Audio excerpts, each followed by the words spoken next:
ಬಂದಿರುವಂತಹದ್ದು ಯಾವುದು? Knight of wands ಬಂದಿದೆ. ಯಾವುದೋ ಕೆಲವೊಂದು ನಿರ್ಧಾರಗಳನ್ನ ಮಾಡ್ತಾ ಇರುವಂತಹದ್ದು, ಧೈರ್ಯದಿಂದ ಕೆಲವು ನಿರ್ಧಾರಗಳನ್ನ ನೀವು ಮಾಡ್ತಾ ಇರುವಂತಹದ್ದು ರೆಪ್ರೆಸೆಂಟ್ ಆಗ್ತಾ ಇದೆ. ಆಕ್ಷನ್ಸ್ ಅನ್ನ ತಗೋತಾ ಇರುವಂತಹದ್ದು ನಿಮಗೆ ರೆಪ್ರೆಸೆಂಟ್ ಆಗ್ತಾ ಇದೆ ಬಾಟಮ್ ಆಫ್ ದ ಡಕ್ ಅಲ್ಲಿ. ಓಕೆ, ಇನ್ ನಿಯರ್ ಪಾಸ್ಟ್ ನಲ್ಲಿ ಏನಾಗಿದೆ? ನಿಮ್ಮ ಲವ್ ಲೈಫ್ ನ ವಿಚಾರವಾಗಿದ್ರೆ ದ ಫೂಲ್ ಕಾರ್ಡ್ ರೆಪ್ರೆಸೆಂಟ್ ಆಗಿದೆ. ತುಂಬಾನೇ ಚೆನ್ನಾಗಿದೆ, ಜಾಯ್ಫುಲ್ ಆಗಿತ್ತು, ಬಿಗಿನಿಂಗ್ ತುಂಬಾ ಚೆನ್ನಾಗೇ ಇದೆ. ಕಾರ್ಡ್ ಬಂದಿರುವಂತಹದ್ದೇನು? ವೀಲ್ ಆಫ್ ಫಾರ್ಚೂನ್ ಬಂದಿದೆ. ಸೊ ನಿಮ್ಮ ಲವ್ ಲೈಫ್ ನ ವಿಚಾರವಾಗಿ ನೀವು ಕೆಲವೊಂದು ಬದಲಾವಣೆಗಳನ್ನ ನೀವು ಮಾಡ್ಕೊಂಡಿರುವಂತಹದ್ದು ಇಲ್ಲಿ ರೆಪ್ರೆಸೆಂಟ್ ಆಗ್ತಾ ಇದೆ. ಕ್ವೀನ್ ಆಫ್ ಕಪ್ಸ್ ಏನನ್ನ ರೆಪ್ರೆಸೆಂಟ್ ಮಾಡುತ್ತೆ? ಸೊ ಕ್ವೀನ್ ಆಫ್ ಕಪ್ಸ್ ನೀವು ಯಾಕೆ ಬದಲಾವಣೆಗಳನ್ನ ಮಾಡ್ಕೊಂಡಿದ್ದೀರಾ? ಕೆಲವೊಂದು ರೀತಿಯ ಸ್ಟೇಬಲ್ ಇರಬೇಕು, ಬಹಳ ಕೇರ್ ಅನ್ನ ಮಾಡ್ತಾ ಇರುವಂತಹದ್ದು, ಲವ್ ಲೈಫ್ ನ ವಿಚಾರವಾಗಿ ಬಹಳಷ್ಟು ಇಂಟ್ರೆಸ್ಟ್ ಅನ್ನ ತಗೊಂಡಿರುವಂತಹದ್ದು ನಿಯರ್ ಪಾಸ್ಟ್ ನಲ್ಲಿ ರೆಪ್ರೆಸೆಂಟ್ ಆಗ್ತಾ ಇದೆ. ಓಕೆ, ಎಟ್ ಪ್ರೆಸೆಂಟ್ ನಲ್ಲಿ ಯಾಕೋ ನಿಮ್ಮಲ್ಲಿ 2 ಆಪ್ಷನ್ಸ್ ಗಳಿರುವಂತಹದ್ದು ರೆಪ್ರೆಸೆಂಟ್ ಆಗ್ತಾ ಇದೆ. ಯಾಕೋ 2 ಆಲೋಚನೆಗಳನ್ನ ನೀವು ಮಾಡ್ತಾ ಇರುವಂತಹದ್ದು ಅಟ್ ಪ್ರೆಸೆಂಟ್ ನಲ್ಲಿ ರೆಪ್ರೆಸೆಂಟ್ ಆಗ್ತಾ ಇದೆ. 2 ಆಯ್ಕೆಗಳು ನಿಮ್ಮಲ್ಲಿ ಇರುವಂತಹದ್ದು, 2 ಆಲೋಚನೆಗಳನ್ನ ಮಾಡ್ತಾ ಇರುವಂತಹದ್ದು, ಏನೋ ಒಂದು ರೀತಿಯ ಕನ್ಫ್ಯೂಷನ್ಸ್ ಅಲ್ಲಿ ಇರುವಂತಹದ್ದು ನಿಮ್ಮ ಲವ್ ಲೈಫ್ ನ ವಿಚಾರವಾಗಿ ರೆಪ್ರೆಸೆಂಟ್ ಆಗ್ತಾ ಇದೆ. ಓಕೆನಾ? ಸೆಕೆಂಡ್ ಕಾರ್ಡ್ ಯಾವ್ದು ಬಂದಿದೆ? 10 ಆಫ್ ಕಪ್ಸ್ ಬಂದಿದೆ. ಸೊ 10 ಆಫ್ ಕಪ್ಸ್ ನಿಮ್ಗೆ ಫುಲ್ಫಿಲ್ಮೆಂಟ್ ಇರುತ್ತೆ, ಸಮಾಧಾನ ಇರುತ್ತೆ, ಖುಷಿಯಾಗಿರುತ್ತೆ ಅನ್ನೋದು ನೀವು ಆಲೋಚನೆಯನ್ನ ಮಾಡಿದ್ರಿ. 2 ಆಯ್ಕೆಗಳಲ್ಲಿ ಯಾವ್ದನ್ನ ಸೆಲೆಕ್ಟ್ ಮಾಡಬೇಕು? ಸೆಲೆಕ್ಟ್ ಅನ್ನ ಮಾಡ್ಕೊಂಡ್ರೆ ನನಗೆ ಖುಷಿಯಾಗಿರುತ್ತೆ, ಸಮಾಧಾನ ಆಗುತ್ತೆ ಅನ್ನೋಂತ ಯೋಚನೆಯನ್ನ ಒಂದು ಸಾರಿ ಮಾಡಿದ್ರೆ, ಇದರ ಮತ್ತೊಂದು ಸಾರಿ ನೀವೇನ್ ಅನ್ಕೋತೀರಾ? ಏನಾದ್ರು ನನಗೆ ಇದರಿಂದ ಮೋಸ ಆಗುತ್ತಾ, ಅಥವಾ ಇದರಿಂದ ನನಗೇನಾದ್ರು ತೊಂದರೆ ಆಗುತ್ತಾ, ನನ್ನನ್ನು ನಾನು ರಕ್ಷಣೆ ಮಾಡ್ಕೋಬೇಕಾಗತ್ತಾ ಅನ್ನೋಂತಹ ಆಲೋಚನೆಯನ್ನು ಕೂಡ ನೀವು ಮಾಡುವಂತದ್ದು ರೆಪ್ರೆಸೆಂಟ್ ಆಗ್ತಾ ಇದೆ. ಯಾಕೋ ನಿಮ್ಮಲ್ಲಿ ಸಮಾಧಾನ ಇಲ್ಲ, ಕನ್ಫ್ಯೂಷನ್ಸ್ ಇದೆ, 2 ಆಯ್ಕೆಗಳು, ಯಾವ ನಿರ್ಧಾರವನ್ನ ಮಾಡಬೇಕು ಗೊತ್ತಾಗ್ತಿಲ್ಲ. ಸೊ ಅದಕ್ಕೆ ನೋಡಿ, ನೀವು ಬೇಜಾರಿನಿಂದ ಮೂವಿಂಗ್ ಆನ್, ಬದಲಾವಣೆ ಆಗ್ತಾ ಇರುವಂತಹದ್ದು ರೆಪ್ರೆಸೆಂಟ್ ಆಗ್ತಾ ಇದೆ. ಚೇಂಜಸ್ ಅನ್ನ ಮಾಡ್ಕೋತಾ ಇರುವಂತಹದ್ದು ಇಲ್ಲಿ ಪ್ರೆಸೆಂಟ್ ನಲ್ಲಿ ರೆಪ್ರೆಸೆಂಟ್ ಆಗ್ತಾ ಇದೆ. ಯಾಕೋ ಬೇಜಾರಿನಿಂದ ಕೆಲವೊಂದು ರೀತಿಯ ಬದಲಾವಣೆಗಳನ್ನ ನೀವು ಮಾಡ್ಕೋತಾ ಇರುವಂತಹದ್ದು 6 ಆಫ್ ಸೋರ್ಟ್ಸ್ ಅಲ್ಲಿ ರೆಪ್ರೆಸೆಂಟ್ ಆಗ್ತಾ ಇದೆ. ನೀವು ಈ 6 ಆಫ್ ಸೋರ್ಟ್ಸ್ ಏನನ್ನ ರೆಪ್ರೆಸೆಂಟ್ ಮಾಡುತ್ತೆ ಅಂದ್ರೆ, ನಾನು ಲವ್ ಲೈಫ್ ನ ವಿಚಾರವಾಗಿ ಒಂದು ಬೆಟರ್ ಆಪ್ಷನ್ಸ್ ಅನ್ನ ಸೆಲೆಕ್ಟ್ ಮಾಡ್ಕೋಬೇಕು ಅನ್ನುವಂತಹ ಆಲೋಚನೆಯನ್ನ ಮಾಡ್ತಾ ಇರುವಂತಹದ್ದು ರೆಪ್ರೆಸೆಂಟ್ ಆಗ್ತಾ ಇದೆ. ಓಕೆನಾ? ನೀವೇನಂದ್ರೆ ಅಟ್ ಪ್ರೆಸೆಂಟ್ ನಲ್ಲಿ ನಿಮ್ಮ ಲವ್ ಲೈಫ್ ನ ವಿಚಾರವಾಗಿ ಬೆಟರ್ ಆಪ್ಷನ್ ಬಗ್ಗೆ ಯೋಚನೆಯನ್ನ ಮಾಡ್ತಾ ಇರುವಂತಹದ್ದು, ಅದರ ಬಗ್ಗೆ ಸ್ವಲ್ಪ ಕನ್ಫ್ಯೂಷನ್ ಅಲ್ಲಿ ಇರುವಂತಹದ್ದು ಅಟ್ ಪ್ರೆಸೆಂಟ್ ನಲ್ಲಿ ರೆಪ್ರೆಸೆಂಟ್ ಆಗ್ತಾ ಇದೆ. ಬಟ್ ನಿಯರ್ ಫ್ಯೂಚರ್ ನಲ್ಲಿ ಏನಿದೆ? 3 ಆಫ್ ಸೋರ್ಟ್ಸ್ ಇದೆ.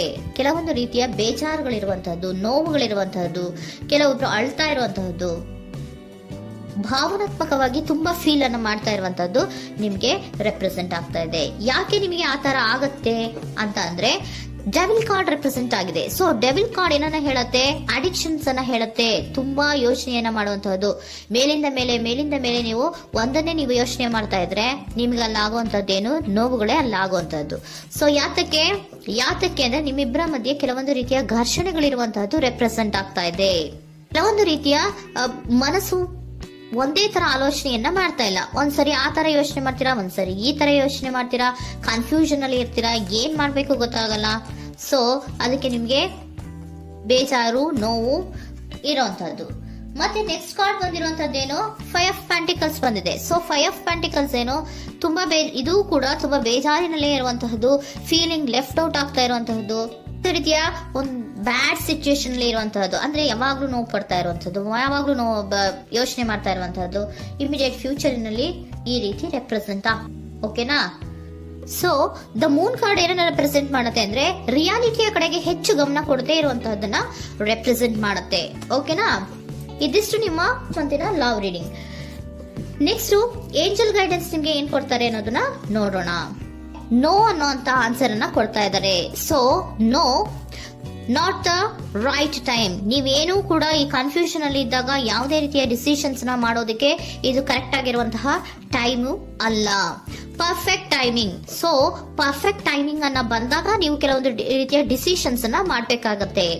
ಯಾವಾಗ ಅಂದ್ರೆ ನೀವು ಮನಸ್ಥಿತಿಯನ್ನ ನೀಟಾಗಿ ಇಟ್ಕೊಂಡಾಗ, ಕೆಲವೊಂದು ರೀತಿಯ ಕನ್ಫ್ಯೂಷನ್ಸ್ ಇಂದ ನೀವು ಆಚೆ ಬಂದಾಗ, ಯಾವಾಗ ನೀವು ಕ್ಲಿಯರ್ ಥಿಂಕಿಂಗ್ ಅನ್ನ ಮಾಡ್ತೀರಾ ಅದು ಪರ್ಫೆಕ್ಟ್ ಟೈಮಿಂಗ್. ಸೊ ಆಗ ನಿಮ್ಗೆ ಕೆಲವೊಂದು ರೀತಿಯ ಫರ್ಗಿವ್ನೆಸ್ ಅನ್ನೋದು ಇರುತ್ತೆ ಅನ್ನೋದನ್ನ ಏಂಜಲ್ ಗೈಡೆನ್ಸ್ ನಿಮ್ಗೆ ಹೇಳ್ತಾ ಇದ್ದಾರೆ. ಸೊ ಹಾಗಿದ್ರೆ ಸರೆಂಡರ್ ಕಾರ್ಡ್ಗಳು ನಿಮ್ಗೆ ಏನ್ ಹೇಳುತ್ತಾರೆ ಅನ್ನೋದನ್ನ ನೋಡೋಣ. Surrender to your soul path. Your life journey has been perfectly designed for your soul growth. Embrace every lesson and every moment. ನಮ್ಮ ಜೀವನದಲ್ಲಿ ಬರುವಂತಹ ಎಲ್ಲಾ ಕೆಲವೊಂದು ಮೂಮೆಂಟ್ಗಳನ್ನ ನಾವು ಪರ್ಫೆಕ್ಟ್ ಆಗಿ ದೇವರು ಡಿಸೈನ್ ಮಾಡಿರ್ತಾರೆ. ಅದಂದ್ರೆ ನಮ್ಮ ಲೈಫಿನಲ್ಲಿ ಏನೇನ್ ಆಗ್ಬೇಕು ಅನ್ನೋದನ್ನ ಮುಂಚೆಯೇ ದೇವರು ಬರ್ದಿರ್ತಾರೆ. ಸೊ ಅದು ಹಾಗೆಯೇ ನಡೀತಾ ಇರುತ್ತೆ. ಓಕೆನಾ? ನಾವು ನಮ್ಮ ಲೈಫ್ನಲ್ಲಿ ಬರುವಂತಹ ಪ್ರತಿಯೊಂದು ಲೆಸನ್ಸ್ ಅಥವಾ ಪಾಠಗಳೇನಿರುತ್ತೋ ಅಥವಾ ನಾವು ಏನನ್ನ ನಮ್ಮ ಜೀವನದಲ್ಲಿ ಬರ್ತಾ ಇರುತ್ತೋ ಅದು ಒಂದು ನಮಗೆ ನಮ್ಮ ಲೈಫಿನಲ್ಲಿ ಒಂದು ಲೆಸನ್ ತರ. ಸೊ ಅದನ್ನ ನಾವು ಎವ್ರಿ ಮೂಮೆಂಟ್ ಅನ್ನ ಕೂಡ ನಾವು ಎಂಬ್ರೇಸ್ ಸ್ವೀಕರಿಸಬೇಕು. ಯಾವಾಗ್ಲೂ ಕೂಡ ಅದನ್ನು ಸ್ವೀಕರಿಸಿಕೊಂಡು ಮುಂದೆ ಮುಂದೆ ಹೋಗ್ತಾ ಇರಬೇಕು. ಪ್ರತಿ ನಿಮಿಷವೂ ಕೂಡ ಒಂದೊಂದು ರೀತಿಯ ನಮಗೆ ಪಾಠ ಇದ್ದ ಹಾಗೆ ಅಂತ ಹೇಳ್ತಾ ಇದ್ದಾರೆ. Surrender unhealthy relationship. Surrender unhealthy relationship. Let go a relationship that don't serve you, including unavailable or toxic people. You deserve to be treasured by others and to be surrounded by positive people. Unhealthy relationship ನ ಕಡೆಗೆ ಹೆಚ್ಚು ಗಮನವನ್ನ ಕೊಡಬೇಡಿ. ಈ toxic people ನ ಕಡೆಗೆ ಹೆಚ್ಚು ಗಮನವನ್ನ ಕೊಡಬಾರ್ದು. So ಯಾವಾಗ್ಲೂ ನಾವು ಪಾಸಿಟಿವ್ ಆಗಿ ಥಿಂಕ್ ಮಾಡುವಂತಹ, ಪಾಸಿಟಿವ್ ಆಗಿ ಆಲೋಚನೆ ಮಾಡುವಂತಹ ಜನಗಳ ಜೊತೆಯಲ್ಲಿಯೇ ನಾವು ಹೆಚ್ಚು ಇರಬೇಕು ಅನ್ನೋದನ್ನ ನಿಮ್ಗೆ ಸರೆಂಡರ್ ಕಾರ್ಡ್ ಹೇಳ್ತಾ ಇದ್ದಾರೆ.